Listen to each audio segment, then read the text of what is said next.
Mayong adlaw katawhan sa Dios sa Archdiocese sa Osamis ug sa tanan din kining atong Sibya nahiabot, ug labi na gayon akong greetings sa mga tao nga naglantaw karon diya sa YouTube.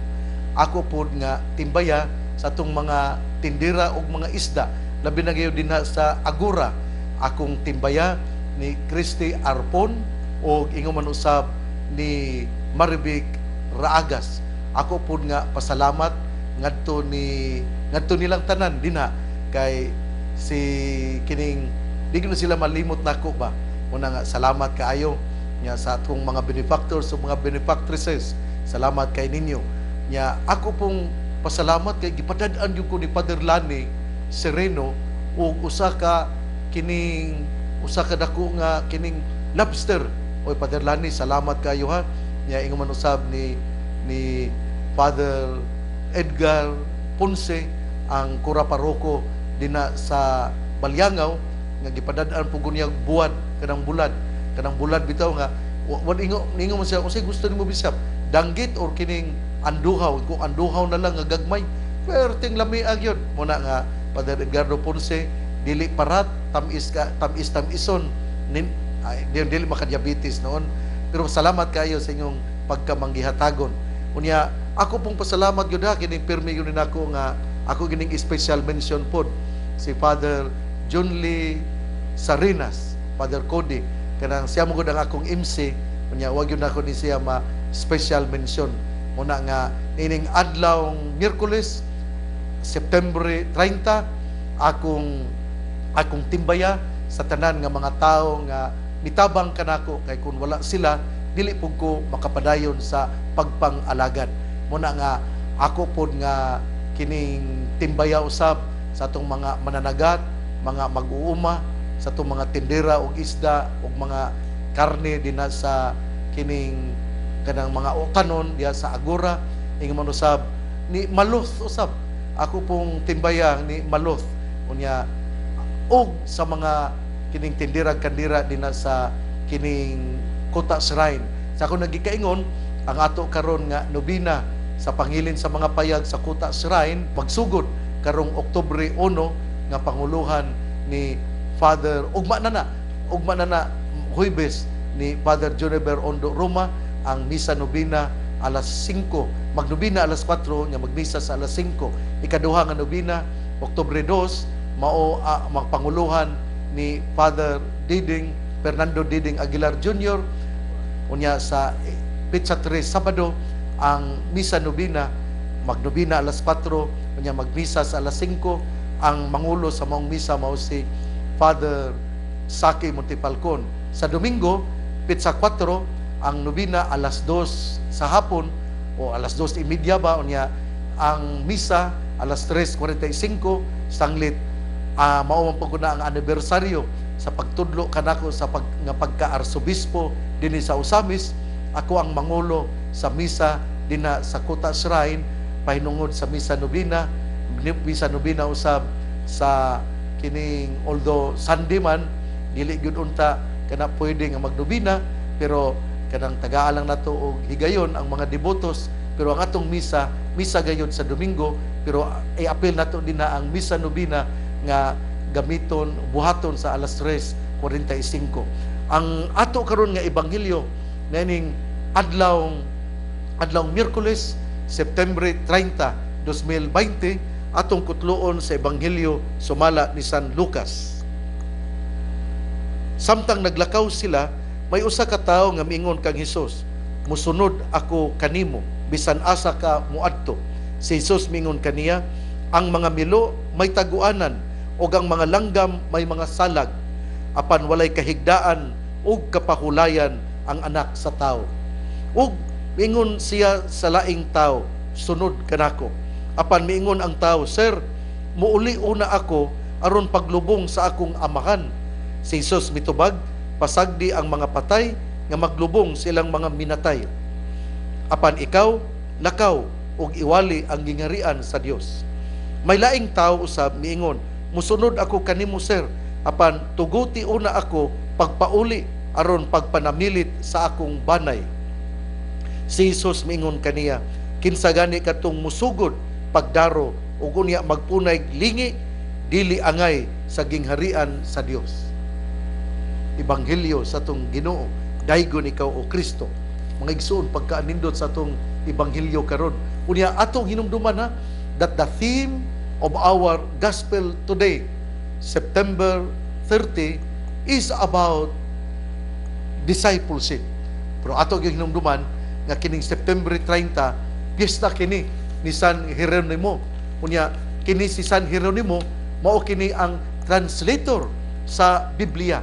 Natawo siya sa tuig 340. Unya nahimo siya nga nahimo siya nga monghe, hangtod nga nahimong pare. Unya nahimo siya nga sekretaryo ni Pope Damasus. Ug sa diha nga naa siya sa Vatican, dina sa Roma, iyang gisugdan pag-translate ang Hebrew Bible ngadto sa Latin. Muna nga kung wala pa si San Jeronimo, wala gyud kitay Biblia. Muna nga pasalamat gyud ta ni San Jeronimo. Iyag yung gigugol, iyag yung gihatag ang tibuok niya nga panghuna-huna, ang iyang tibuok nga kakugi aron matranslate ang Biblia gikan sa Hebrew ngadto sa Greek unya ngadto sa Latin. Mao na nga ang Biblia wala mo tugpa nga Biblia na gitranslate ka na, gihinanay ka na og translate sa usa ka pare nga si nahimong santos si San Jeronimo nga natawo nitong tuig 340 nga mauna nga doon na tay Biblia. Muna nga kamong mga naa sa laing tinuhuan ay mo pag-ingon nga kanang nigawas na din ng Biblia. Giun sa man ninyo pagtudlo ang inyong mga katawhan, inyong nadayong tudloan unsaon pag-atake sa mga Katoliko nga ang amo ra bang gihimo pinasubay pud na sa Biblia. Inyong dili man ninyo paklion pod, labi na gyud atakihon ninyo pirmi ang santos, ang mga santos.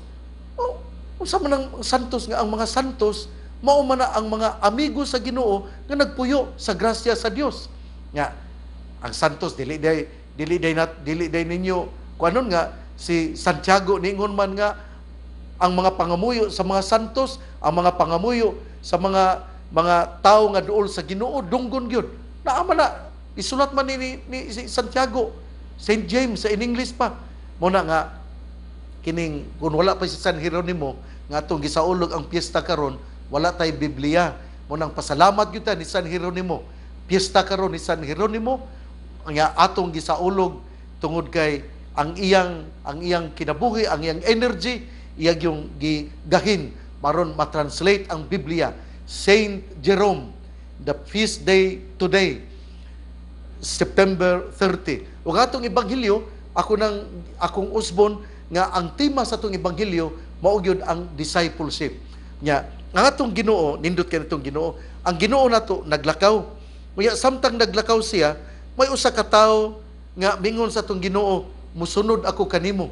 Immediately our Lord Jesus told him nga ningon siya, ang mga milo may taguanan, ang mga langgam may salag, apan ang anak sa tao walay kahigdaan o kapahulayan. Ug diha mingon siya, mingon murag na nasyak siya. Nagtuo magud siya nga tungod kay kanang nag-ala tungod kay Ginoo, komportable kayo ang kinabuhi. Tungod kay Ginoo naa ang tanan nga mga pagkaon, mga lamian. Tungod kay Ginoo naagud ang comforts in life. Pero ang atong Ginoo gisultian siya klaro-klaro nga ang milo ug ang mga langgam dunay kataguanan, dunay salag, apan ang anak sa tao bisan ang iyang ulo wala gali kabutangan, wala siya kapahulayan. Unya dunay tawo nga misunod kaniya ug miingon giingnan niya, sunod ka nako. Pero miingon siya, sir, muuli una ako aron paglubong sa akong amahan. Tingali nakadungog siya, tingali nga ningon nga atong Ginoo, wala gyud koy kapahulayan, wala koy lugar nga akong kahigdaan. Moto nga sa diyang giingnan siya sa Ginoo nga sunod ka nako. Ambot kung nag-imbento pa kani sa sulti, mingon siya nga muuli usa ko sa amo, sir, kay kining ako usa nga ilubong ang akong amahan nga namatay. Pero unsa may gitubag sa atong Ginoo? Ato gining pamalandungan ang gitubag sa atong Ginoo. pasagdi ang mga patay nga maglubong silang kaugalingong mga minatay. Matay, makahuluganon kayo na ba? Sige jud kog pamalandong ani. Let the dead bury the dead, their own dead. Unsa man gyud buti pasabot ni ini? Kanabang kinahanglan gyud ni nga ato pag yung pamalandungan kay nabagoy minatay nga mulubong siyang kaugalingong minatay. Nabagoy patay nga mulubong siyang kaugalingong minatay. Tingali kanabang mga dautan bitaw nato nga mga buhat ato gyud ning ilubong. Nya kita mismo nga namatyan og mga dautan nga mga buhat kanabitang let our evil deeds we have to bury our evil deeds. Kita mismo mao'y mulubong ni ana muna nga pasagdi nga ang mga patay mulubong silang kaugalingong minatay. Mao tingali kana nga ang atong mga dautan tungod kay kini siya sigurista man ni siya. Sigurista po siyang nagsunod-sunod sa tong Ginoo. Pero giingnan siya sa tong Ginoo, sunod ka nako. Pero sa iyang pagkadungog nga, uy, wala man day ni kahigdaan ang atong Ginoo. Wala man day ni kining lugar diin siya makapahulay. Moto nga mihimo ka siya og kinibang mga kanabang istorya lang ba? Mihimo ti siya kinibang scapegoat. Sa in English pa, nga mingon tayo siya nga, namatay mga akong amahan. Kanagong uban bitaw, mingon nga, bitaw, why are you absent? Ngon, ni absent ko, kay namatay ang akong papa. Nga, pagkaugma ana, gibisitahan. Ni adto man ang teacher na misita. Sus, pagkakita sa anak. Niingon siya, papa, tago pa, tago. Kaya niya akong teacher. Niingon siya, ano mo tago man ko? Sus, kay, giingnan man niya nga, namatay ang iyang papa. Ibisitahan sa teacher o nang digyon maayo nga mamakat. Mao ni ang tingali ang kinibang tao karon nga namati sa gisulti sa tong Ginoo. Kung sa gisulti sa Ginoo ug mingon ang atong Ginoo nga mosunod ka nako, wala ra ba ko'y kapahulayan, wala ra ba ko'y kahigdaan. Ug mingon siya nga muadto lang sa kako kay ilubong sa nako nga akong papa. Unyang usapod giingnan niya nga may laing tao, giingnan niya sunod ka nako. Yung sa sir kanang di sa ko makasunod nimo kay pauli usa ko kay manamilit ako sa akong mga ginikanan. Nya giingnan dahil sa tong Ginoo nga gitagaan dayon og kining sanglitanan. Ningon na tong Ginoo, kung ikaw magdaro ayaw gyud pagpunay og lingi. Kay kung magpunay gali kag lingi, dili ka angay sa gingharian sa Dios. Usa may buti pasabot, kung magdaro ka magsikag lingi, hiwi ang imong daro. Muna nga dili gyud maayo nga magsige kag daro niya, maghiwi ang imo nga tungod kay nahiwi ang imong daro tungod kay wala kay focus in life. Mao pod kini ang atong pagka-disciple. When you want to become a disciple, you have to focus your ministry in your work. Mao na nga ako yung perming awhag sa mga pari, sa mga madre, sa tanan nga nag-alagad sa simbahan, sa mga extraordinary ministers of Holy Communion. Dako kay migpagsalig kaninyo. Ako nga arsobispo sa Misamis Occidental dinhi sa Archdiocese sa Osamis, dako kay pagsalig sa mga tao nga nag-alagad sa simbahan, sa mga vocation committee, sa mga serans, sa mga Knights of Columbus, sa tanan nga mga religious organizations. Pero kung inyo nagali nga buhaton ang mga dautan, labi na nga permi gyud nga maghubog-hubog hantud nga maglakaw musawom na lang sa kining kanal, ya dili gyud makadaot gyud na nato. Mo na nga pari ka, magpuyo gyud ta sa kinabuhi sa grasya. Let us focus our ministry. When we focus our ministry, then we do it with love, concern, and sincerity. But when there are anxieties in doing our ministry, we could not focus our work. Mao na nga madre ka man, kung dili ka focus sa imong ministry, magsige lang ka og kasuko. Lain na pud na kanang di gyud na maayo. Pare, madre, magsige kasuko, dili gyud maayo. Mao na nga we become disciples of our Lord Jesus Christ when we focus the ministry, and our ministry is not focused on on comforts in life, but our ministry is reaching out to the last and least in our society. O ang atong pagkadisipulo, maugyod ang pagkakaton sa kinabuhi sa atong Ginoo, o sa atong pagkakaton sa kinabuhi sa atong Ginoo, atong puy-an unsaon nga kita mahaduol o makasulod sa gingharian sa langit. Disipulo ka ba sa atong Ginoo? Pari ka ba? Madre ka ba? Nagbansay ka ba sa mga bertudes sa atong Ginoo? Usa ka miyembro sa Knights of Columbus? Usa ka miyembro sa religious organizations? Maayo ba ang imong dungog? Importante gyud kaayo nga kita maayo gyud ang atong kinabuhi, maayo gyud ang atong pagpakita unsay atong gipuy-an. And that is the meaning of discipleship, living the gospel, doing the gospel. Mao na ang summary sa pagka-disipulo. A disciple is one who lives, who is living the gospel of our Lord Jesus Christ. Nga imo pang gipuy-an ang ebanghelyo. Mao ni gyud importante, mao gyud ang importante. We are not assured of the comforts in life. When we follow the Lord, let the Lord plan for our life, because the Lord will never abandon us. We have to trust. We have to surrender our faith to the Lord, because the Lord loves those who work in His vineyard, and we will never be abandoned by the Lord. Salig kita sa Ginoo. Dili nato i-focus ang comforts in life, wealth in life, tungod kay kana hatagan kita sa Ginoo. Ang importante mao nga kita mo focus sa trabaho, sa ministry dinha sa simbahan. Igsuon ang mayong balita nga mao ang pulong ni Hesus, ang ayang pamation, pamalandungan ug paningkamutan nga mapuy-an. Bulahan ang tawo nga namati sa pulong sa Ginoo, sama siya sa kahoy nga gitanom, daplin sa usa ka sapa, kansang dahon dili gayud malaya. Tempo sa timbunga siya mamunga. Igsuon ugma na usab. Ako ding timbayaha, welcome ni Monsignor Bobong Santiago Agoo Jr. nga mibalik sa Basilan. Nalipay kay ako siyang gi-install siya nga usa ka parish priest sa San Vicente Ferrer Parish dinha sa Matarling. Taga Matarling, Lantawan, Basilan. Ako nga timbaya kaninyo. Greetings sa mga parokyano ni Monsignor Bobong Agoo Jr.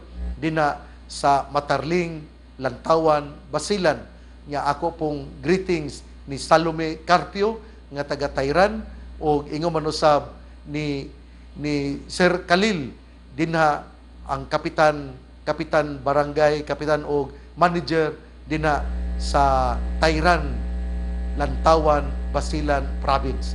Nya ako namang gi-greet si Marlene o si Alex Reyes, unya ako pud nga nang hinaot pud ko nga mubalik na sa Pilipinas si Father Arnel Lagman nga anaa karon sa Cleveland. Posible nga mubalik siya tungod kay ang mupuli kaniya mao si Father Joselito de los Reyes.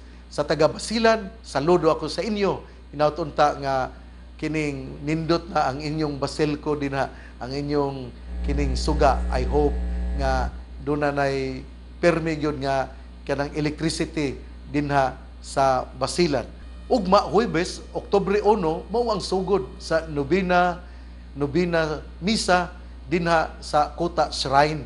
Tungod kay ang Nobina magsugod sa alas 4, unya ang Nobina Misa sa Nobina para sa pagsaulog sa pangilin sa mga payag, sugdan sa Huwebes, Oktubre 1, ugma ang mosaulog mao si Father Joneber Ondo Ruma, unya i-live kini dinha sa DXDD. Mo nang akong awhag ninyo nga kadtong mga Misamisnon, mga taga Osamis, taga probinsya sa Misamis Occidental, ang atong gisangpit nga mahal nga Birhen Maria nga Birhen sa Kuta, ang iyang nobina pangilin sa mga payag, buhaton live sa DXDD alas 5 sa hapon tingali magsugod atong bantayan, tingali mga alas 4:45 magbantay na kita kay magsugod na kana ang misa tingali, depende man gud unsang oras sa mahuman ang nobina. Pero atong paningkamutan nga ma-live ka na mga 4:45 to 5 ang misa nga magsugod sa Oktubre 1, pangilin sa mga payag nga nobina kay ang piyesta Oktubre 10 man. Nya ang una nga nobina panguluhan ni Padre Juniper Ondo Roma. Hinautunta nga magpadayon kita pag live stream nya ang DXDD mo ato nga kining bantayan kay muhimo ka na sa online live stream sa misa nobina sa pangilin sa mga payag. Busa salamat sa mga taga abroad nga mga misa misnon nga taga Dipolog tingali, di ba pa taga Pagadian, taga tingali taga Concepcion, taga Jimenez, taga Aluran, taga Balyangaw, taga Tudela, taga Clarin, ug uban pa. Hinauton ta taga Bonifacio, hinauton ta nga mag-live stream kamo ha. Nya anak kana sa DXDD kay ang pangilin sa mga payag pahinungod sa mahal nga Birhen Maria sa Birhen sa Kuta, ang kapistahan ana karon mang Oktubre 10 unya i-live ka na sa DXDD busa atong bantayan kay ang nobina magsugod sa Oktubre 1 Huwebes. Ang Ginoo magapanalangin kanato tungod kay wala punta pasagdi sa mahal nga Birhen Maria nagisangpit sa mga misa misnon nga Birhen sa Kuta. Ang panalangin sa Ginoo magauban kanato sa ngalan sa Amahan, sa Anak ug sa Espiritu Santo. Amen.